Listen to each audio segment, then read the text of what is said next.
So, చాలామంది నాకు కామెంట్స్‌లో కొన్ని పెడుతున్నారు ఏంది అంటే, ఈ కాలేజ్ బాగుంటదా? ఈ కోర్స్ బాగుంటదా? అని చెప్పి.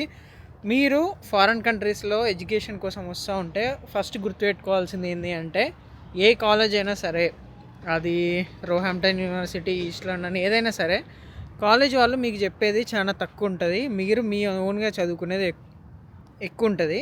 అండ్ మీరు గుర్తుపెట్టుకోవాల్సిన ఇంకో విషయం ఏంది అంటే, ఒకసారి మీ కరికులం చూడండి. మీరు ఏ కోర్స్ అన్నా కావచ్చు, అది డేటా సైన్స్ కావచ్చు, కంప్యూటర్ సైన్స్ కావచ్చు, ఆర్టిఫిషియల్ ఇంటెలిజెన్స్ కావచ్చు, ఏదైనా కావచ్చు.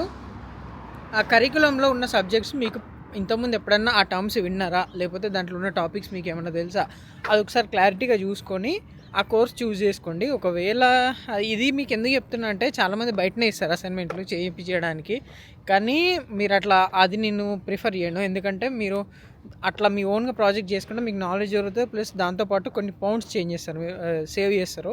అంటే ఇప్పుడు 1300 నుంచి 1500 పౌండ్ల వరకు మీరు సేవ్ చేయగలుగుతారు. అండ్ ఈ ప్రాజెక్ట్స్ ఎలా చేయాలో కూడా నేను కమింగ్ వీడియోస్లో చెప్తాను.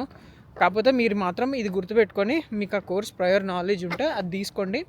అండ్ ఇంకో విషయం ఏంటి అంటే, ఏ కాలేజ్ అయినా బాగానే ఉంటుంది, స్టడీ చాలా ఈజీ. యూకేలో కానీ, యూఎస్లో కానీ, ఏ కంట్రీలోనైనా, ఫారిన్ కంట్రీలో వచ్చేవరకు జస్ట్ మీకు కొంచెం అవేర్గా ఉండాలి. ఏంటి అంటే, అసైన్మెంట్లు ఏమైనా డెడ్లైన్స్ ఉన్నాయా, ఎగ్జామ్స్ ఏమైనా ఉన్నాయా, అది ఒకటి చూసుకొని